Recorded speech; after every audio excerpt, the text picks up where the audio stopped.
Good morning class. How are you all? Hope so you all are fine, all are good.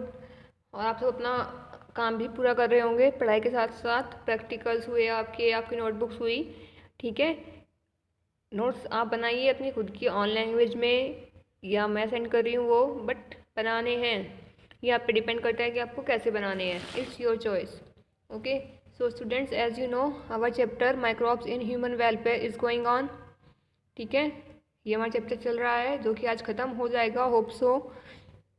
इसमें हमने क्या क्या पढ़ लिया है चैप्टर में बेटा? माइक्रोब्स क्या होते हैं, कहाँ मिलते हैं, कैसे वो यूज़फुल हैं ह्यूमन वेलफेयर के लिए। ठीक है, ये सब हम इसमें कवर अप कर चुके हैं। मैंने आपको बताया है कि माइक्रोब्स कहाँ कहाँ हम यूज़ करते हैं। Microbes in house hold products बनाने के लिए, जैसे कि आपका चीज़, योगर्ट, कर्ड। ठीक है, माइक्रोब्स इन इंडस्ट्रियल प्रोडक्ट्स बनाने के लिए भी हम माइक्रोब्स का यूज़ करते हैं। As a bio control agent हम माइक्रोब्स का यूज़ करते हैं। माइक्रोब्स का यूज़ बायो फर्टिलाइजर्स बनाने के लिए होता है, और प्रोडक्शन ऑफ बायोगैस के लिए भी हम माइक्रोब्स का ही यूज़ करते हैं। माइक्रोब्स का जो बहुत इंपॉर्टेंट रोल होता है वो किसमें होता है? सीवेज ट्रीटमेंट में। ठीक है, सीवेज के पानी को प्योरीफाई करने के लिए हम किसकी हेल्प लेते हैं? माइक्रोब्स की हेल्प लेते हैं। सो स्टूडेंट, इसमें हम जो डिटेल में कवर अप कर चुके हैं वो क्या क्या है? Microbes in house hold product, microbes in industrial products, ये सब हम कर चुके हैं। और माइक्रोब्स को जब हम यूज़ करते हैं for making antibiotics, for making organic acids, ठीक है, ये सब हम कवर अप कर चुके हैं। अब आगे देखते हैं आज हमें क्या करना है। ठीक है, देखिए ये भी हम कर चुके हैं, making cheese, curd. Okay, at large scale microbes in industrial product में हमने क्या बनाया है? सभी बेवरेजेस बनाए थे, जितने भी हमारे बेवरेजेस होते हैं। ओके, और अब हमारा क्या आएगा नेक्स्ट?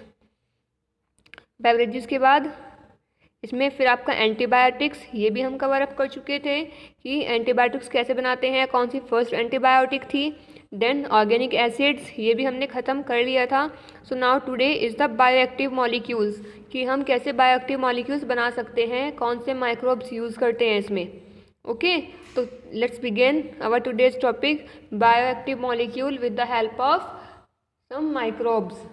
ठीक है, तो चलिए, इट इज़ एन, देखते हैं क्या है। It is an immune suppressive agent. ये क्या है? देखो, सबसे पहले इसने क्या, कौन सी बायोएक्टिव मॉलिक्यूल बनाया है? साइक्लोस्प्रिन ए। ये एक तरह की मेडिसिन होती है जो मार्केट में इसलिए अवेलेबल हो जाती है। क्या है ये? साइक्लोस्प्रिन ए। ये क्या, किस तरह की है? It is an immune suppressive agent. ये एक इम्यून सप्रेसिव एजेंट होता है जो कि किसके द्वारा बनाया जाता है? प्रोड्यूस्ड बाय टैक पॉलीस्पोरम। कौन बनाता है इसको? टैक पॉलीस्पोरम माइक्रोब के थ्रू ये बनती है। ये थर्मोलेबाइल बैक्टीरिया होता है जो ऐसे हाई टेम्परेचर में भी सर्वाइव कर सकता है। इसकी यही मेन फीचर है, यही स्पेसिफिसिटी है जो हम इसको बायोटेक्नोलॉजी में यूज़ करते हैं। तो use in organ transplant patient. ठीक है, ये क्या करता है? और इसका यूज़ कब करते हैं? जब ऑर्गन ट्रांसप्लांट होते हैं ना, तो इम्यून सिस्टम पे फर्क पड़ता है, वो दूसरे एंटीजन एंटीबॉडीज़ वाला सीन होता है, तो वहाँ पे ये इसको यूज़ किया जाता है। और क्या होता है इसमें? ये एक फंगस के द्वारा प्रोड्यूस होता है, जिसका नाम क्या होता है बेटा? ट्राइकोडर्मा पोलिस्परम। ठीक है, क्या होता है? Trichoderma polysporum. इस फंगस का नाम होता है जिस फंगस से इसको आइसोलेट किया जाता है। फिर आता है आपका स्टेटिन्स के बारे में नीट में क्वेश्चन आते हैं। ठीक है, ये किसकी तरह काम करती है? It act as blood cholesterol lowering agent. Blood में कोलेस्ट्रॉल लेवल को कम करने के लिए किसका यूज़ किया जाता है? स्टेटिन का यूज़ किया जाता है बेटा। अगर ब्लड में कोलेस्ट्रॉल लेवल बढ़ जाए तो किस मेडिसिन का यूज़ करते हैं हम? स्टेटिन मेडिसिन का यूज़ करते हैं। It does not destroy cholesterol. ये कोलेस्ट्रॉल को डिस्ट्रॉय नहीं करती, बट उसके साथ में कम्पीट करती है। ठीक है, कोलेस्ट्रॉल को डिस्ट्रॉय ना करके उसके साथ में क्या करती है? ये compete. It inhibit cholesterol synthesis. Cholesterol को ख़त्म नहीं करती, लेकिन उस मैकेनिज्म को ही रोक देती है जिससे कोलेस्ट्रॉल बनता है। ठीक है, उस एंजाइम को बनने नहीं देती जिसकी वजह से क्या बनता है? आपका कोलेस्ट्रॉल बनता है। जिस एंजाइम की वजह से कोलेस्ट्रॉल बनता है, उस एंजाइम को ख़त्म कर देती है, कोलेस्ट्रॉल को ख़त्म नहीं करती। तो एट दैट टाइम जितना कोलेस्ट्रॉल है बॉडी में वो तो रहेगा, बट आगे फर्दर और कोलेस्ट्रॉल नहीं बनेगा। ठीक है, और कोलेस्ट्रॉल इसमें नहीं बनेगा। ठीक है, अब बात आती है कौन कौन से एंजाइम्स इसमें यूज़ होते हैं और वो किससे में मिलते हैं। सबसे पहले एंजाइम्स आता है स्ट्रेप्टोकाइनेज, जो स्ट्रेप्टोकोकस बैक्टीरिया से हमें मिलता है। कौन सा एंजाइम आता है my dear students? Streptokinase enzyme which is isolate from streptococcus bacteria. Tissue plasminogen activator, ये क्या करता है? टिश्यू और प्लाज्मा को एक्टिवेट करता है। नेक्स्ट आता है प्रोटीएजेज। प्रोटीएजेज का सबको पता है क्या होता है? Help in the digestion of protein. Next amylase. Amylase help in the digestion of carbohydrates and act as antibacterial in nature. Next आता है आपका amylases, glucoamylases and rennet. Rennet जो है एक ऐसा एंजाइम है जो चीज़ बनाने के लिए यूज़ किया जाता है। किसके लिए यूज़ करते हैं बच्चों इसको? चीज़ बनाने के लिए। ठीक है, तो देखिए अब आता है स्ट्रेप्टोकाइनेज। पहले डिटेल में हम स्ट्रेप्टोकाइनेज के बारे में पढ़ेंगे, धीरे धीरे हम सभी एंजाइम्स के बारे में पढ़ेंगे। इसमें जो गिवन है तो स्टार्ट किससे करेंगे? हम स्ट्रेप्टोकाइनेज से स्टार्ट करते हैं। तो स्ट्रेप्टोकाइनेज जो है उसको कौन बनाता है? Streptococcus bacteria. ये हम किससे आइसोलेट करते हैं? स्ट्रेप्टोकोकस बैक्टीरिया से इसको आइसोलेट करते हैं। ठीक है, streptokinase produced by bacteria streptococcus and modified by genetic engineering is used as a clot buster। जो स्ट्रेप्टोकाइनेज है इसको हम स्ट्रेप्टोकोकस बैक्टीरिया से आइसोलेट करते हैं जेनेटिक इंजीनियरिंग के थ्रू मॉडिफाई करके। एज अ क्लॉट बस्टर हम इसको यूज़ करते हैं। ठीक है, और क्या काम होता है आपका स्ट्रेप्टोकाइनेज का? For removing clot from blood vessels of patient who have undergone myocardial infection leading to heart attack. देखो क्या होता है, कुछ पीपल्स के या कुछ ह्यूमंस के ब्लड में क्लॉट हो जाता है।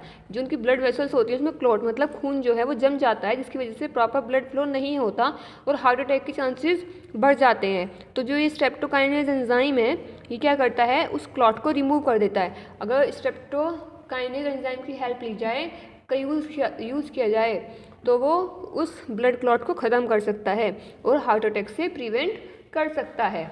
ठीक है, ये था आपका first enzyme that is streptokinase. Now the second would be proteases. Proteases में क्या होगा? चलिए देखते हैं प्रोटीएजेज में क्या होगा। प्रोटीएज का काम क्या है?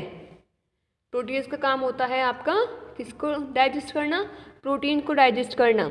तो इसमें जो प्रोटीएजेज है ये किस किस से आइसोलेट कर सकते हैं? कहाँ कहाँ मिलता है? एस्परगिलस। ठीक है, ये फंगस होती है एस्परगिलस ओरिजा। एस्परगिलस ओरिजा से हम इसको आइसोलेट कर सकते हैं। बैसिलस सबटाइलिस से। ठीक है, किस से कर सकते हैं बेटा? एस्परगिलस ओरिजैक से।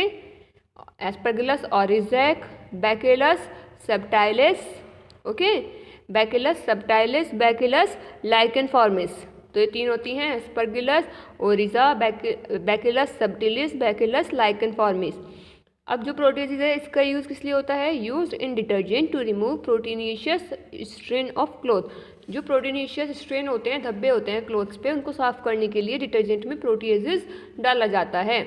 Used in bottle juice to clarify the juice. देखिए जो बाजार से मार्केट से रेडीमेड जूस आता है ना, आपको फ्रूटी आता है, रियल जूस आता है, इनकी जो बॉटल होता है और जो वैसे पैक्स में आता है ये बॉक्सेस में, तो वो जो ये सब मटेरियल है प्लास्टिक बॉटल्स है और जो वो आपके कार्डबोर्ड की पैकिंग होती है उसमें उनको सबसे पहले जो प्यूरिफाई किया जाता है जूसेस फिल करने से पहले, वो उसको किससे प्यूरिफाई करते हैं? उनको प्रोटीएजेज से क्लैरिफाई करते हैं, उसे वॉश करते हैं पहले प्रोटीएजेज से, फिर उसमें जूसेस या बेवरेजेस फिल किए जाते हैं। Then amylase. अमाइलेज का सबको पता है अमाइलेज किस पे वर्क करता है? स्टार्च पे, एक कार्बोहाइड्रेट पे वर्क करता है। तो अमाइलेज का यूज़ किस में करते हैं हम? Used in beer industries, bread for making bread and in textile industries too. ठीक है, टेक्सटाइल इंडस्ट्रीज में हम इसका यूज़ करेंगे, ब्रेड बनाने के लिए यूज़ करेंगे और बियर बनाने के लिए यूज़ करेंगे बेटा। क्लियर है इतना? अब बात आती है फिर नेक्स्ट आपका कौन सा एंजाइम है? Just wait. नेक्स्ट आता है आपका अमाइलेजेज, ग्लूकोमाइलेजेज और ग्लूको आइसोमरेज। तीन तरह के एंजाइम है, अमाइलेजेज, ग्लूकोमाइलेजेज और ग्लूको आइसोमरेज। नाम से पता लग रहा है अमाइलेज किस पे काम करेगा? स्टार्च पे काम करेगा। और आपका ग्लूको अमाइलेज ग्लूकोज पे काम करेगा, और जो ग्लूको आइसोमरेज है ये ग्लूकोज की फर्दर जो आइसोमर्स होते हैं जैसे कि आपका फ्रक्टोज हुआ, ग्लूकोजन हुआ, इन सब पे काम करेगा। ठीक है, इन सब एंजाइम्स की हेल्प से स्टार्च को ट्रांसफॉर्म कर सकते हैं फ्रक्टोज में। फ्रक्टोज और उससे क्या होता है, फ्रक्टोज का सिरप बनाया जा सकता है। ठीक है, then fructose corn syrup is more sweeter than sucrose. और जो फ्रक्टोज का कॉर्न सिरप होता है बहुत ज़्यादा मीठा होता है अगर हम सुक्रोज से कंपेयर करें। तो जितनी भी बेवरेजेस इंडस्ट्रीज होती हैं उनको तो अपनी जितनी भी बेवरेजेस हैं, जितनी भी ड्रिंक्स हैं, उन्हें मीठा करना होता है। अब उसमें ये थोड़ी कि चीनी डालेंगे, लाके शुगर डालेंगे, वो तो उन्हें बड़ा एक्सपेंसिव पड़ जाएगा। तो वो वहाँ पे एक शॉर्टकट निकालते हैं, वहाँ पे क्या करते हैं, स्टार्च को फ्रक्टोज में कन्वर्ट कर देते हैं। फ्रक्टोज की कुछ ही ड्रॉप्स उसको बहुत ज़्यादा मीठा बना देती हैं। ठीक है, तो वहाँ पे वो स्वीट बिस्किट्स बनाने के लिए, केक्स बनाने के लिए, फ्लेवर ड्रिंक्स बनाने के लिए यूज़ किया जाता है। अगर मैं रेनेट की बात करती हूँ, रेनेट क्या है, रेनेट को हम यूज़ करते हैं चीज़ बनाने के लिए। ठीक है, old days cheese made by either using the stomach layer of goat, sheep और सैप ऑफ पिग। कभी पहले ज़माने में जो चीज़ बनाया जाता था वो कैसे बनाया जाता था, गोट जो बकरी होती है या भेड़ बकरी होती है, इनकी स्टमक की लेयर को सेपरेट करके कुछ प्रोसेस होता हुआ होगा, उससे चीज़ बनाया जाता था, इसको बोला जाता था रेनेट चीज़। ठीक है, अब जो नेक्स्ट आता है वो आता है microbes as bio control agents, कि हम माइक्रोब्स का use as a bio control agents कैसे कर सकते हैं। ठीक है, कैसे माइक्रोब्स का यूज़ करेंगे हम बायो कंट्रोल एजेंट के थ्रू। बायो कंट्रोल एजेंट मतलब जो एज अ नेचुरल वे में। ठीक है, तो चलिए देखते हैं इसको।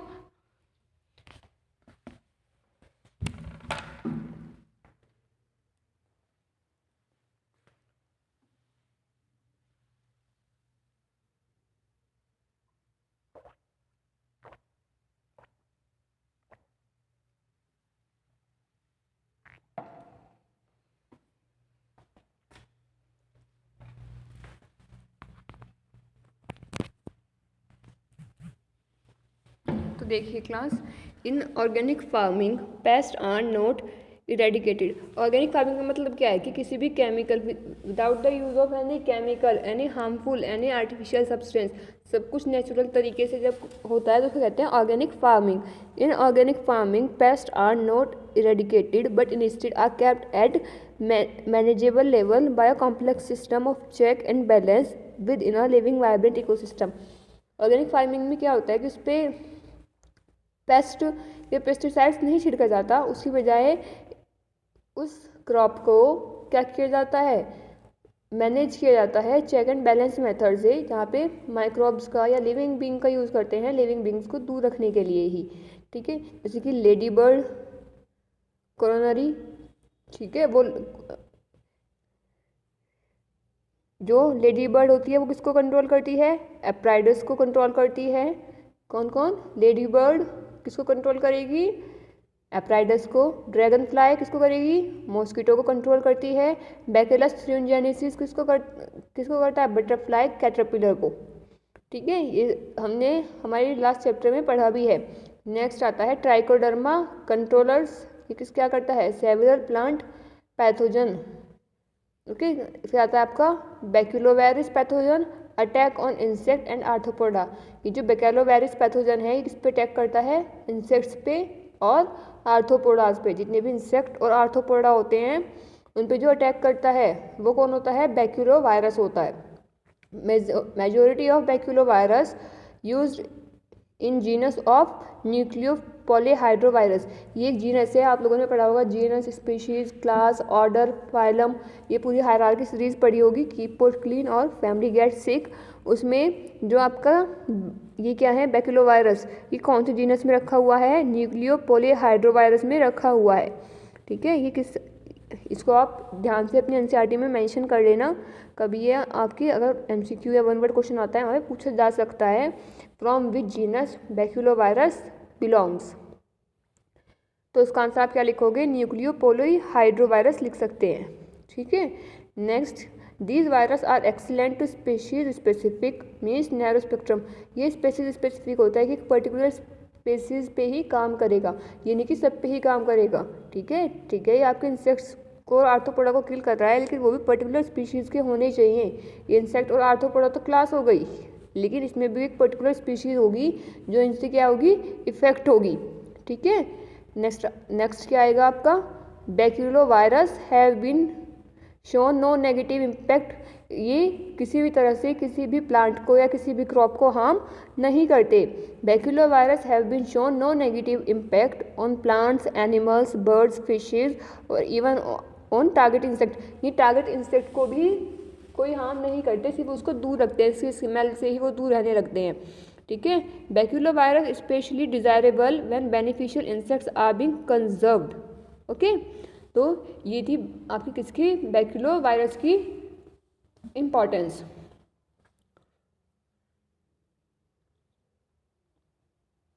नेक्स्ट आता है आपका माइक्रोब्स एज बायो फर्टिलाइजर्स कि अब हम माइक्रोब्स का यूज़ बायो फर्टिलाइजर्स की तरह कैसे कर सकते हैं।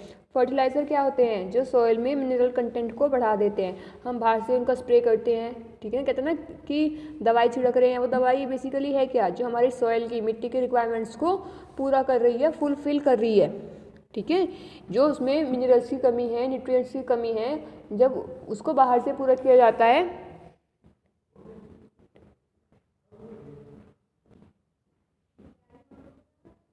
ठीक है, उसको बाहर से पूरा किया जाता है। अब अगर हम उसमें मेडिसिन डालेंगे, दवाई डालेंगे, तो वो बहुत ज़्यादा हार्मफुल हो जाएगा। अगर आपको याद हो, हम पढ़ते हैं DDT, डाइथाइल डाइक्लोरो, ठीक है, ये कुछ इस तरह का होता है जो काफ़ी हार्म कर सकता है, जो कैंसर कॉजिंग सेल्स एक्टिवेट कर सकता है बॉडी में, ट्यूमर कॉजिंग होता है ये। इसको सरकार ने, गवर्नमेंट ने बिल्कुल बैन कर दिया है। तो अब हम किसकी तरफ मूव कर चुके हैं, बायो फर्टिलाइजर्स, मतलब इस तरह के ऑर्गेनिज्म को ग्रो कराना सॉइल के अंदर जो खुद ही न्यूट्रिएंट्स को, मिनरल्स को एटमॉस्फेयर से लेके फिक्स कर सके। ठीक है, तो माइक्रोब्स एज बायो फर्टिलाइजर, इसमें क्या होगा, bio fertilizer are organism that enrich the nutrient quality of soil. Bio fertilizers में वो ऑर्गेनिज्म आते हैं जो सॉइल की न्यूट्रिएंट क्वालिटी को क्या कर देते हैं बेटा, इंक्रीज कर देते हैं। The main source of bio fertilizer, जो मेन सोर्स होते हैं बायो फर्टिलाइजर के, वो कौन से होते हैं, bacteria, cyanobacteria, fungi, nitrogen fixation bacteria, nitrogen fixing bacteria, Azotobacter. ठीक है, अब बात आती है bacteria, free living symbiotic. Free living symbiotic का मतलब क्या है, जो प्लांट्स को नाइट्रोजन प्रोवाइड करा रहे हैं और बदले में प्लांट से भी कुछ ले रहे हैं, उसको कहते हैं free living symbiotic. Free living, ठीक है, सॉरी, फ्री लिविंग तो क्या होगा, जो अपना आराम से घूम रहे हैं, उन्हें किसी से कुछ नहीं है, उनका तो एटमॉस्फेयर से नाइट्रोजन लेना उनकी लाइफ साइकिल का पार्ट है। और सिम्बायोटिक क्या होता है, जो प्लांट से बदले में कुछ लेते हैं, चाहे वो शेल्टर हो, चाहे वो न्यूट्रिएंट हो, या कुछ भी हो, वॉटएवर वो उससे, या रहने के लिए जगह, अपना हैबिटेट। बैक्टीरिया जो कि फ्री लिविंग होते हैं, वो कौन से होते हैं आपके, एज़ोटोबैक्टर और एज़ोस्पाइरिलियम। एज़ोटोबैक्टर और एज़ोस्पाइरिलियम क्या होते हैं आपके, कैसे बैक्टीरिया हैं, फ्री लिविंग। और जो राइजोबियम होता है सिम्बायोटिक होता है, जितनी भी दालें होती हैं, जितनी भी पल्सेस हैं, उन सब में ये दोनों मिलते हैं। ठीक है, सबसे ज़्यादा जो प्रोटीन का कंटेंट होता है वो सिर्फ दालों में ही तो होता है, क्योंकि वहाँ पे नाइट्रोजन फिक्सेशन बैक्टीरिया उसको प्रिपेयर करते हैं। साइनोबैक्टीरिया कैसा है, ऑटोट्रोफिक माइक्रोब है, जो इसका एग्जांपल क्या होता है आपका, नोस्ट्रक और एनाबिना। ठीक है, फंगाई भी सिम्बायोटिक रिलेशनशिप में रहती है हमेशा, जैसे कि ग्लोम्यूस। ओके, ये आपको मैं बता ही चुकी हूँ, थोड़ा आगे पीछे हो गया। तो यहाँ पे आपका क्या क्या कवर अप हो गया बेटा आज, microbes used as bio control agent, microbes used as bio fertilizers. Next आपका आता है aerobic fermentation of waste biomass can be visualized in 3 steps. Microbes as production of biogas आएगा पहले आपका, उसके बाद आपका ये टॉपिक आएगा। ठीक है, सबसे पहले फिफ्थ आपका क्या आएगा, microbes in production of biogas. Okay, तो बायोगैस सबको पता है क्या है, जो काव डंग से बनने वाली गैस है। जो गैस किससे बनती है, काव डंग से बनती है, उसको हम क्या कहते हैं बेटा, बायोगैस कहते हैं। ओके, तो उसका जो प्रोडक्शन है वो जब किसी माइक्रोब, कौन सा माइक्रोब यूज़ होता है इसमें, मैथेनोजन। मैथेनोजन बैक्टीरिया होता है जो क्या बनाता है, मीथेन गैस बनाता है, इसके यूज़ में आता है। Microbes produce different types of gases and product during growth and metabolism. अपनी ग्रोथ और मेटाबॉलिज्म के दौरान, लाइफ साइकिल के दौरान माइक्रोब्स काफ़ी तरह की गैस प्रोड्यूस करते हैं। डिपेंड करता है कि उनका ऑर्गेनिक सबस्ट्रेट क्या है, क्या वो यूटिलाइज कर रहे हैं, कैसा वो किस तरह की चीज़ पे वो फीड कर रहे हैं। जैसे कि एग्जांपल्स के लिए हम ले सकते हैं डॉ, चीज़, बेवरेजेस, ठीक है, इनसे जो गैस निकलती है हमेशा वो कौन सी है, CO2। कि अगर कोई माइक्रोब, कोई बैक्टीरिया डॉ पे, आटे पे, चीज़ पे या बेवरेजेस पे फीड कर रहा है तो हमेशा एज अ वेस्ट वो कौन सी गैस रिलीज़ करेगा, CO2 गैस रिलीज़ करेगा। लेकिन कुछ बैक्टीरिया ऐसे भी हैं जो कोई और गैस रिलीज़ करते हैं, जैसे कि मेथेनोजेंस बैक्टीरिया हैं जो मीथेन गैस रिलीज़ करते हैं, और मीथेन गैस को ही क्या कहा जाता है बेटा, बायोगैस कहा जाता है, ठीक है। This methanogens commonly found in anaerobic sludge. ये जो मेथेनोजेंस बैक्टीरिया होते हैं कहाँ पे पाए जाते हैं, इन एनारोबिक कंडीशन, ऐसी कंडीशंस, ऐसी जगहों पे जहाँ पे ऑक्सीजन नहीं होती, ठीक है। During sewage treatment and also present in र्यूमन of cattle. जो कैटल की जो गाय भैंस होती हैं उनके जो र्यूमन होता है, उनकी बॉडी में पार्ट होता है, वहाँ पे भी ये पाए जाते हैं। और जो सीवेज ट्रीटमेंट होता है, ठीक है, जब गंदे पानी को ट्रीट करते हैं उसमें भी किसको डालते हैं, सबसे पहले मेथेनोजन को डालते हैं, जिससे वो मीथेन गैस प्रोड्यूस करता है, उससे वाटर प्योर हो जाता है, वो उससे ऑर्गेनिक सबस्ट्रेट को डाइजेस्ट कर लेगा और एज अ वेस्ट कौन सी गैस रिलीज़ कर देगा, मीथेन गैस रिलीज़ कर देगा। ये बैक्टीरिया क्या होते हैं, हमेशा एनारोबिकली ग्रो करते हैं, हमेशा सेलुलोज के मटेरियल पे ग्रो करेंगे। तो अगर आप लोगों को पता हो जो काव का डंग होता है, काव क्या खाती है, ग्रीन ग्रास, उसमें सेलुलोज होता है, तो काव डंग में भी क्या होता है, सेलुलोज होता है, ठीक है। और जो आपकी मीथेन गैस होती है वो ज़्यादा कहाँ से किससे बनती है, आपकी काव डंग से, जिसमें आपका 50 to 70% मीथेन बनती है, ठीक है। उसमें कुछ परसेंटेज किसकी होती है, कार्बन डाइऑक्साइड की होती है, कितनी परसेंटेज, 30 to 40% उसमें क्या होता है बेटा, कार्बन डाइऑक्साइड होती है। क्लियर है इतना। तो ये था आपका microbes in production of biogas. अब नेक्स्ट आता है स्टेप्स, क्या क्या स्टेप्स होंगे बायोगैस बनाने के लिए, तो देखते हैं क्या क्या स्टेप्स रहेंगे हमारे। सबसे पहले रहेगा facultative anaerobic microbes degrade complete polymer to simple monomer. जितना भी उसमें पॉलीमर्स हैं, काव डंग में जितने भी बड़े बड़े मॉलिक्यूल्स हैं, पॉलीमर्स हैं, उनको वो कन्वर्ट कर दे छोटे छोटे मॉलिक्यूल्स में, डिग्रेड कर दे, तोड़ दे, ठीक है। सबसे पहला स्टेप ये रहेगा। बट लिग्निन इस जितने भी आपका कार्बोहाइड्रेट है, सेलुलोज है, वो उसको सबसे सिंपल वंस में कन्वर्ट कर देता है, लेकिन जो लिग्निन है वो उसको कभी भी सिंप्लीफाई नहीं कर पाता। तो देखो होता क्या है, कॉम्प्लेक्स जो पॉलीमर होता है उस पर जब फैकल्टिव एनारोबिक माइक्रोब्स को डालते हैं तो वो सिंपल मोनोमर में टूट जाता है। मोनोमर्स, फिर मोनोमर से क्या बनता है, ऑर्गेनिक एसिड बनता है। वो ऑर्गेनिक एसिड्स कौन हो सकते हैं, जैसे कि आपका एसिटिक एसिड हो सकता है, ठीक है। और ये एसिटिक एसिड फर्दर किस में कन्वर्ट हो जाएगा, मीथेन गैस में कन्वर्ट हो जाएगा। तो बेटा आपको जो एक टैंक सा दिख रहा है ना, ये टैंक लाइक स्ट्रक्चर दिख रहा है, ये टैंक लाइक दिख रहा है, इसमें क्या होता है, काव डंग होता है, ठीक है। काव डंग प्लस वाटर, कुछ साथ में घास फूस होता है। इसमें हम क्या करते हैं, एनारोबिक जो बैक्टीरिया हैं उन्हें डाल देते हैं बाहर से। तो वो एनारोबिक बैक्टीरिया क्या करते हैं, काव डंग में जितना भी ऑर्गेनिक वेस्ट है उसे खा लेंगे, और उसे खाने के बाद क्या होगा, खाने के बाद सब एक्सक्रीट करते हैं, तो भी एक्सक्रीट करेंगे, तो उनके एक्सक्रीशन से क्या होगा, जो गैस रिलीज होगी वो कौन सी होगी, CH4 और CO2 का मिक्सचर होगा। उस मिक्सचर में 70% तो कौन सी गैस होगी, मीथेन गैस होगी, और 30% कौन सी गैस होगी, कार्बन डाइऑक्साइड, ठीक है। और फिर बाद में क्या होगा, जो गैस है वो तो रिलीज हो जाएगी इस आउटलेट से, और जो यहाँ पे स्लरी बच जाएगी, जो वो सॉलिड पार्ट बच जाएगा वो यहाँ पे आ जाएगा। अब जो ये गैस है, इस गैस का यूज़ कहाँ पे करते हैं, ये पाइपलाइन के थ्रू घरों में जाती है। खाना बनाने के लिए इसका यूज़ कर सकते हैं, पानी गर्म करने के लिए, जैसे सेम हम हमारी LPG को यूज़ करते हैं, सेम इसी वे में हम CH4 को यूज़ कर सकते हैं। ये इको फ्रेंडली गैस है, नेचुरल गैस भी कहते हैं इसको, इसका जो अल्टरनेट नेम है वो नेचुरल गैस होता है और बायोगैस भी होता है, ठीक है। यहाँ से जो गैस निकल रही है फिर उसको पाइपलाइन के थ्रू घरों में, इंडस्ट्रीज में भेजा जाता है फॉर वेरियस फंक्शनिंग। और जो यहाँ पे स्लज बचा है, जो ये सॉलिड पार्ट बच गया, ये वर्क करता है as a manure, as a जिसको कहते हैं ना खाद की तरह काम करता है, उसको खेतों में डाला जाता है फॉर द बेटर ट्रीटमेंट, ठीक है ना, for the better growth of crops. तो ये काम होता है स्लज का। तो ये सबसे पहली बार किसने बनाया था, IARI,